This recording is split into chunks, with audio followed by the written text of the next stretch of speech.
And with that, we are right on time getting started with Marty, and we already have some questions in the chat box, so we're going to give him as much time as possible. My name is Marty Chilvers. I'm a field crops educator based in the Saginaw Bay region, and I'm happy today to be the host for Marty to talk about head scab management. And then, of course, we'll have Jeff followed up after him with a weather report. And let me stop sharing. There you go, Marty. All right. Thank Thank you. No worries. Okay. Good morning, everybody. So yeah, today's title was head scab, but we're going to talk about wheat diseases in general, wheat disease management. Yeah, and so I mean, it's pretty obvious it's been quite dry, right? So a lot of these sort of common issues that we may typically see, we're not seeing this year. You know, so some of those typical diseases would include septoria leaf spot, Staganospora, as well as some of those sort of early ones that are down that lower part of the canopy that tend to move up. But we're really not seeing those particular diseases. And I'll touch on rust in a minute as well. But because it has been so dry, a lot of these we're not seeing. The one exception to that is powdery mildew.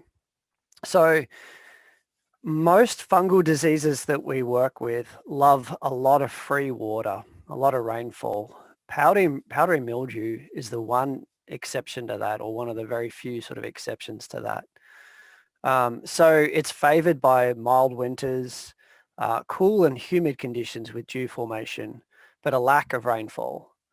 So if we get typical rainfall patterns, it's going to tend to slow the progression of powdery mildew, which is pretty counterintuitive. You know, most diseases, again, we're thinking, you know, a lot of moisture, rainfall promotes it, but it tends to wash the spores off the leaves, not eliminating it, but just tends to really hamper powdery mildew development. Another thing that can promote powdery mildew is excess nitrogen.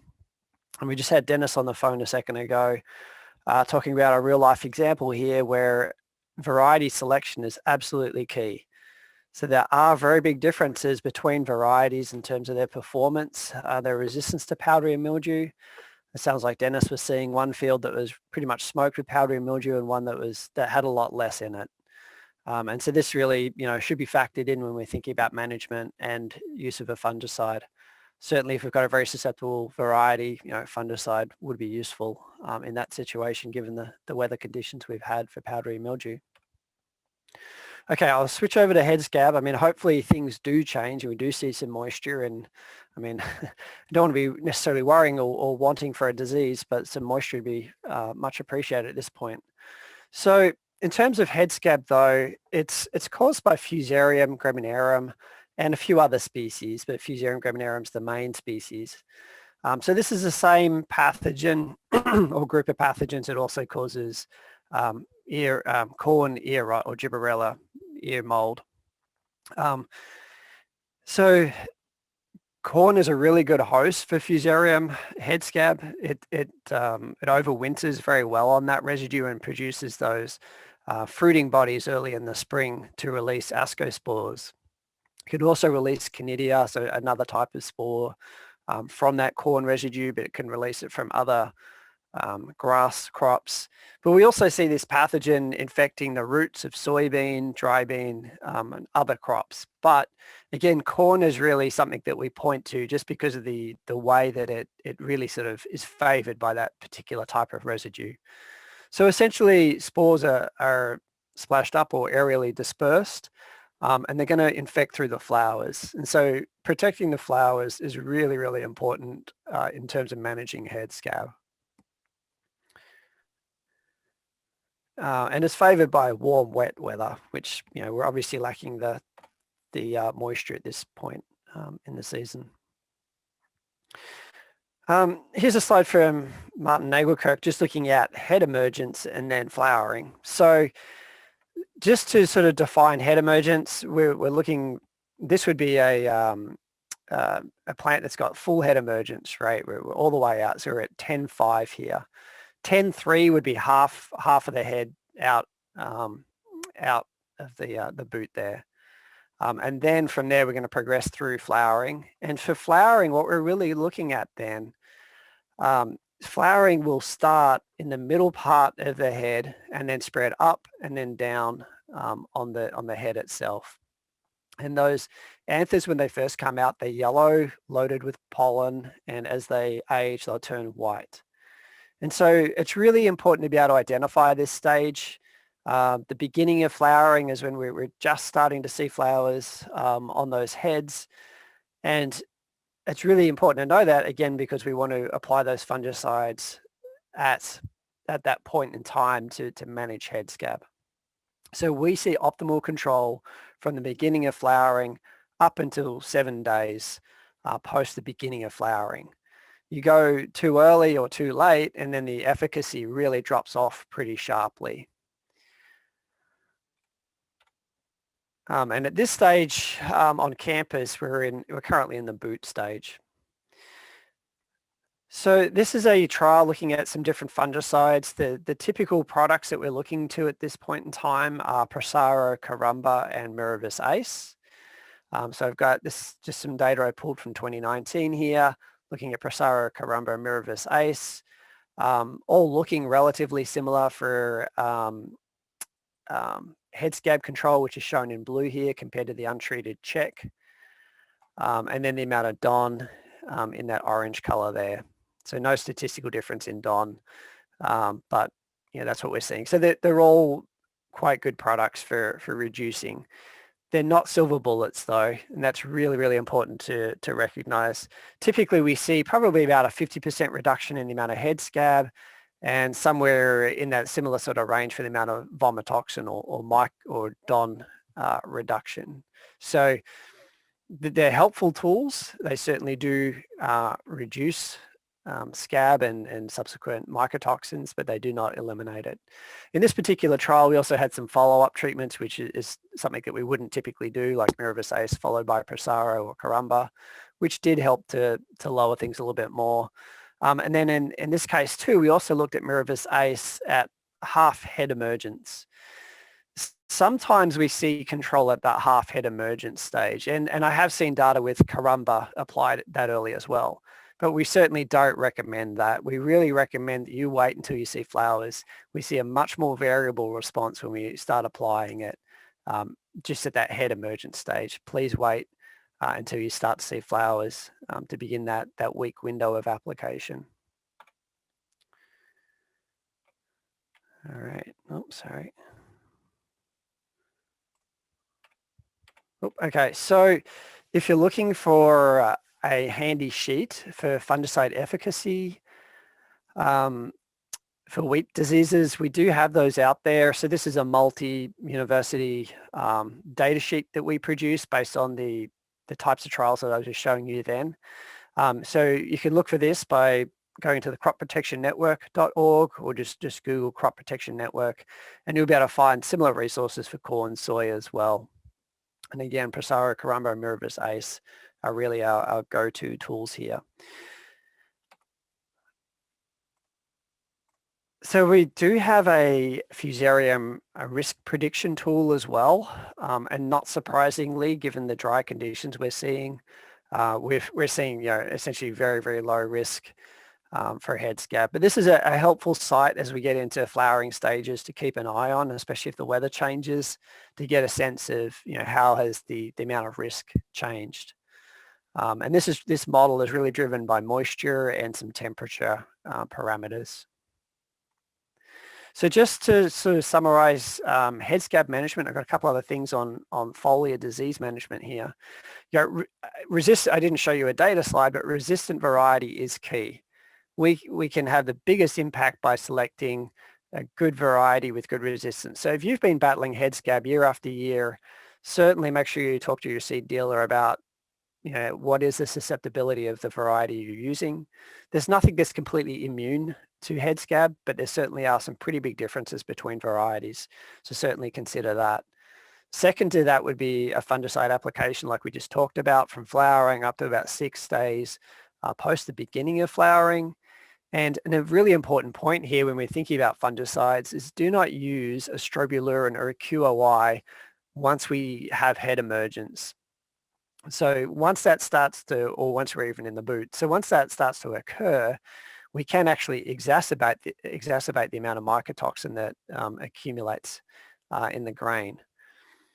And then, of course, rotation is helpful. We certainly do not want to be planting into corn or wheat residue because that will increase our risk. However, there is so much of these fusarium spores in the environment. You can do everything perfect in terms of rotation and still see plenty of spores move in from outside or other rotation crops you're using.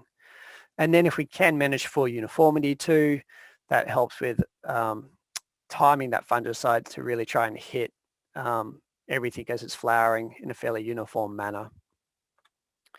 Okay, so I'm just going to wrap up here with a little bit of data on some foliar fungicide work that we've done.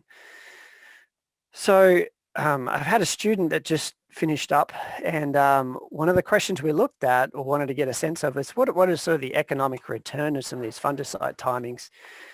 We see, there's very often a fungicide application made at that T1 growth stage, which we consider, Feeks 5 or 6 when we're sort of at that first node stage, very often in combination with a herbicide. Sometimes there'll be an application at flag leaf. And then obviously we just talked about applications during flowering too, so what we might call a T3.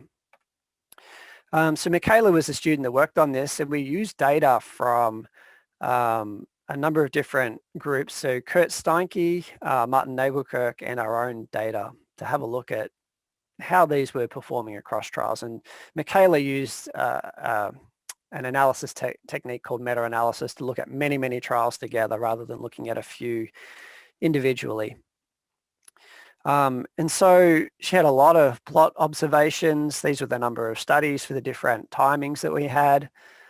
So for example, in here, there's Feeks 5 to 7, that T1 timing. We had about 30 different studies that we combined, 30 individual studies that we combined together. She had 8 different years of data for that particular one. So a total of 235 plots of observations. So this is what we were seeing, just running a straight piano chart in terms of how yields looked compared to the untreated control. So our split point is about here in terms of, no yield difference. So we had some that were negative. The vast majority were in the positive range. And we didn't see a really strong pattern in terms of the timing there. But let me show you that in a little bit more detail. So on average, all of the applications provided significant difference. What I really do need to point out here, though, is that in particular instances, we don't always see a difference. So one field, one farm might be very different to another one. So I really would prefer everybody to be running check strips in their fields to get a sense of how fungicide products are performing on their own farms and fields. I think that's really, really important. But this is what she was seeing. So that T1, that very early Feeks 5 to 7 growth stage application, we were seeing on average about a 4 bushel response from that timing. From that T2, which is flag leaf, about a 6 bushel. T3 flowering, about a 7 bushel. Some of these combination applications, either a T1 and T3, were up to about 10.5 bushels, or a T2 and T3 about 9 bushels.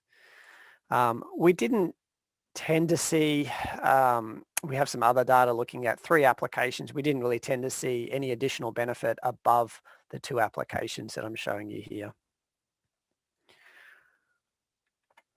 So something else just to keep in mind is something like stripe rust. And this is something that we need to be very mindful of in terms of the fungicide timing. So you might be set, I'm going to go through the field and I'm going to make that T1 application because I always do that. I'm driving across the field anyway to make a herbicide application. So I'm going to put some fungicide on then. Okay, that's fine. I'm also going to put a fungicide on for head scab because that's something I'm very concerned about and I've had some issues. Okay, that's great. One of the things you've got to be careful of is still being mindful of what else is going on. And so we were burnt by this disease back in 2016, stripe rust. It's a very aggressive, very fast-moving disease. 2016, we were picking it up at the very start of May. And because it does move so quickly, those T1 applications were just too early and weren't having any efficacy for management. And by the time we got to the flowering, those T3 applications, it was too late. So we were seeing very good responses, or the need for a Feeks 8 or a Feeks 9 flag leaf application to help control stripe rust. But that was just 2016. In subsequent years, really, most of those head scab timings take very good control of stripe rust. And I'm sure that this is going to happen this year, given that at least in central Michigan here, we're in the boot stage.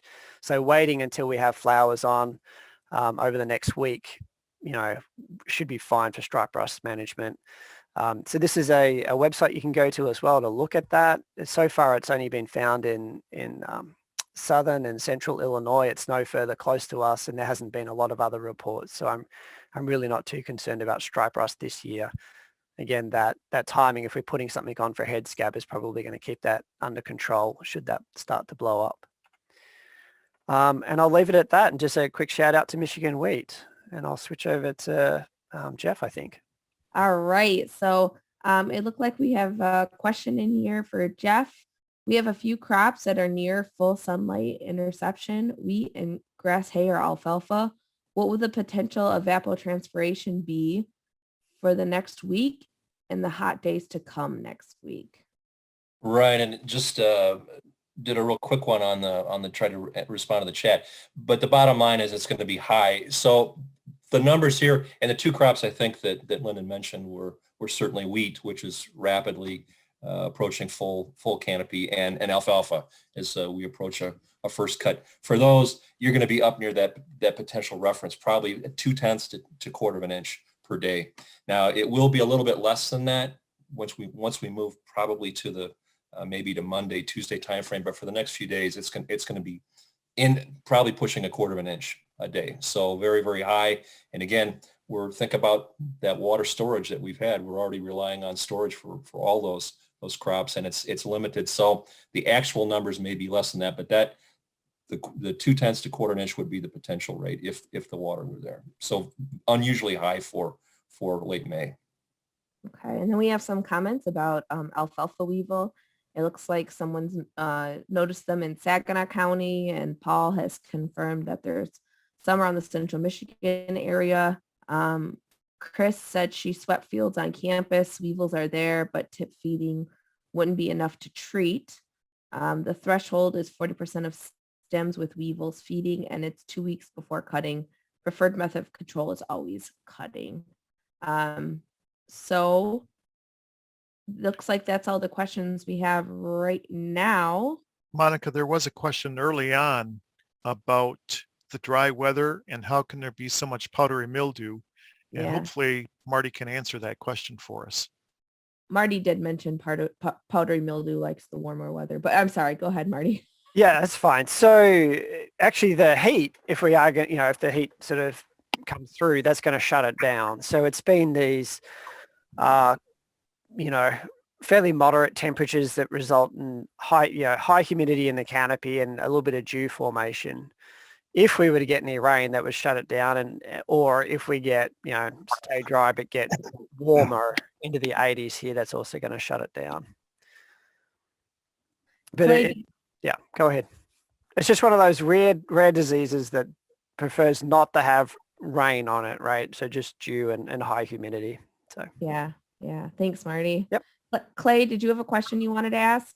Yes, please. Marty, you mentioned the idea of keeping like a part of the field to compare it with our spray. How wide of a section should we have?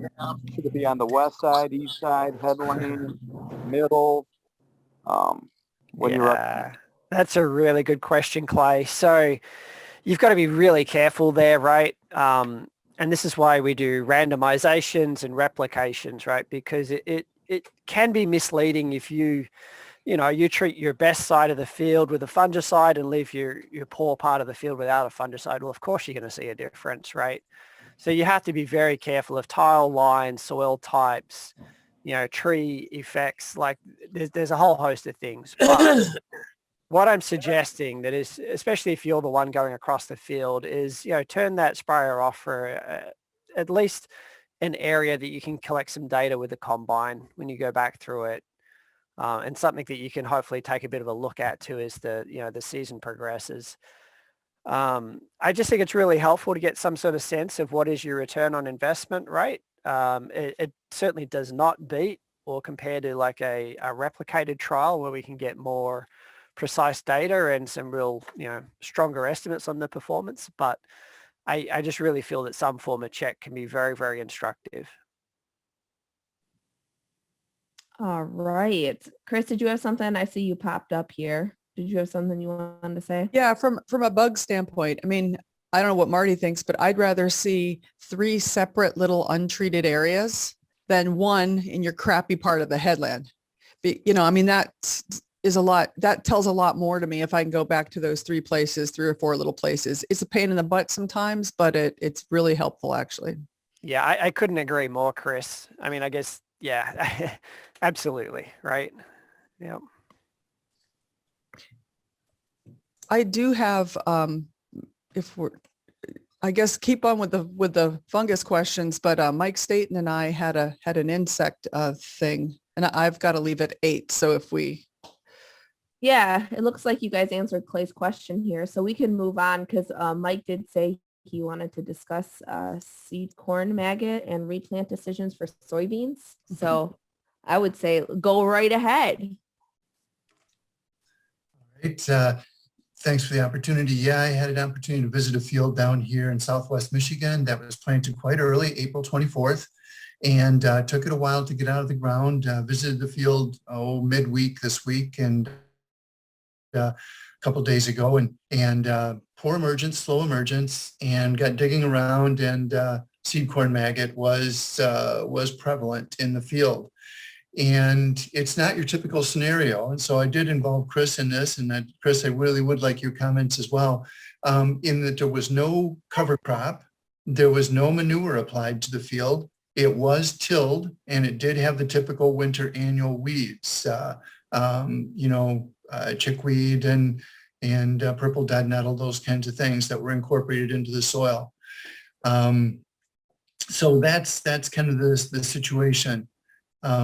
Chris, you had sent some growing degree information about maggots, and maybe if you could comment on that, that would be good. Sure, I could even share my screen if people would like. Yes. You go ahead, Chris. So first of all, hopefully you can see it now. Just a quick note about black cutworm. We do have black cutworm risk. We do have them in our traps. This is from the cold water area this week. Every weed that I pulled up in an area that had been tilled, but the kind of weed was sort of half dying, had a black cutworm under it. Mm-hmm. So that's just something to be really cautious about. Yes, so Mike had this grower that had planted fairly early. This is the dirty little secret about trying to plant soybeans earlier and earlier. Our corn is treated. Sometimes our soybean is not. And the beauty of soybean is if you planted it a little later, you didn't have to use a seed treatment. And that plant population makes up for any plants that get removed from a bug or something of that nature.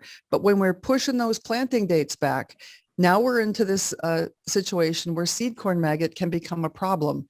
So the degree day accumulation for seed corn maggot is base 39 degrees. It's unusual. It's very cold, and around 350 degree days from January 1st would be about 50% fly emergence. And that occurred at this grower's area in early April. He planted on, I believe, the 15th or 16th. Mike can correct me. He planted right into that after the peak. So there's a lot of flies out there.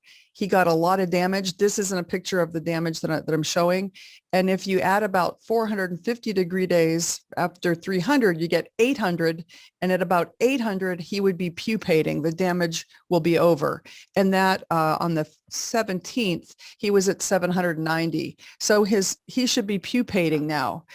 Now, if you're ever stuck on the EnviroWeather page, there is a seed corn maggot predictor for you. You can put in the county and it'll generate the degree days for you. And it actually predicted the peak in that area as the 8th of April, which was right on. And it says his first generation adults should emerge May 20th, which is today. And that's right on. So this would have been really useful for him to see. The situation is actually, I'm trying to stop my share here. The situation is typical because he didn't use no-till in this part of the field. He tilled up weeds, and it doesn't matter what the green material is. The flies are going for that. They don't know it's manure. They don't know it's a cover crop or weeds. They just know that there's rotting stuff there, and that's what they went for. So this is the downside of pushing planting of soybean early rather than keeping corn into that early zone and then waiting a couple weeks to plant soybean, or at least waiting a couple weeks after you work those weeds in. So Mike might have some pictures, I don't know, but that's what I've got. I have one, but I don't know if I want to risk trying to take time to pull it up. I want to add one more thing. Chris was right. The tillage did play a key role in this situation because he only, out of all of his acres, he only had 50 acres that he used a high-speed vertical tillage tool, one of these high-speed discs, this spring. And that's the case where he has the insect damage. The no-till, no damage whatsoever. The stand is coming up. You don't see the maggots in there to the extent. So that is a key component. So if you are going to plant super early or early, maybe the no-till situation is something to consider. Chris, you always used to have a rule of thumb where we waited 2 weeks between tillage and planting. Mm-hmm. Apply to early planting as well? Yes. So in that case, you would have had to get really early then. Again, if he'd been planting, like last week.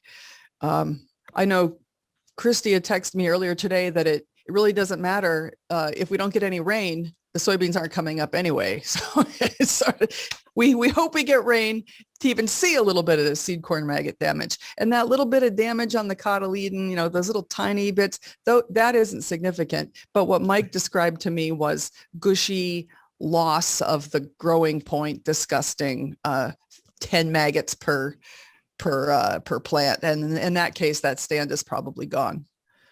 Let's just say I would not have starved to death in that field.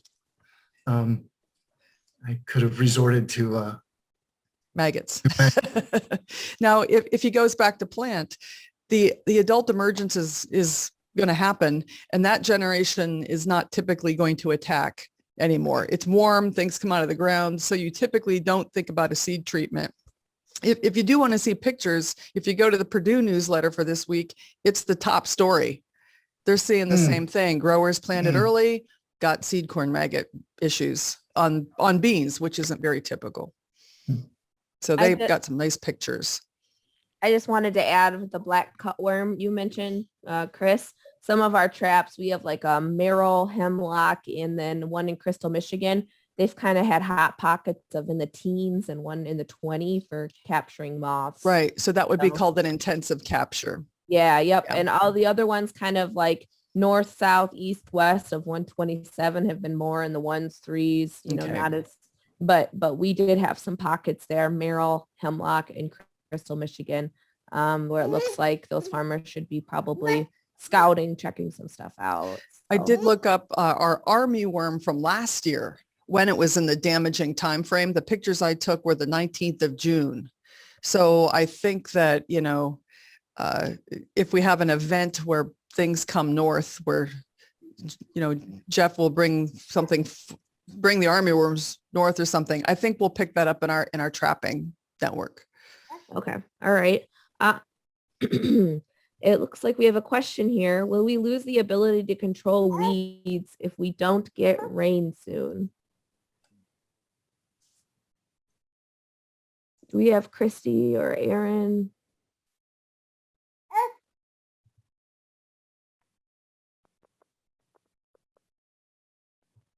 Oh, Christy is on. Sorry, Monica. I was just taking a phone call. What was the question? No problem. Will we lose the ability to control weeds if we don't get rain soon? Yeah, so that's definitely an issue, especially, we're worried about a lot of those pre's that went on this year. The other thing that we need to worry about is, under hot, dry conditions, a lot of times those weeds aren't actively growing, so some of those post herbicides aren't working as well. So kind of hoping for that rain that Jeff's talking about this weekend. But yeah, under drought conditions, it's definitely tougher. Especially we know really with like Liberty a lot of times out west where it's a lot drier. Sometimes that isn't as quite as effective. So those are some of the things to think about. Great. Thanks, Christy. All right. And it looks like we don't have any other questions in the chat box. Matilda says we're done now, if you can hear her yelling. So I would like to thank everyone for getting on another virtual breakfast. Of course, we'll be here next Thursday, same time, same place. I also wanted to mention that a video will be coming out on our MSU Extension Field Crops Facebook page that will help you with staging wheat and and help you with the timing of spraying. Sorry, my dog is harassing my child. I'm trying to multitask here. With that, Phil, do you have anything else?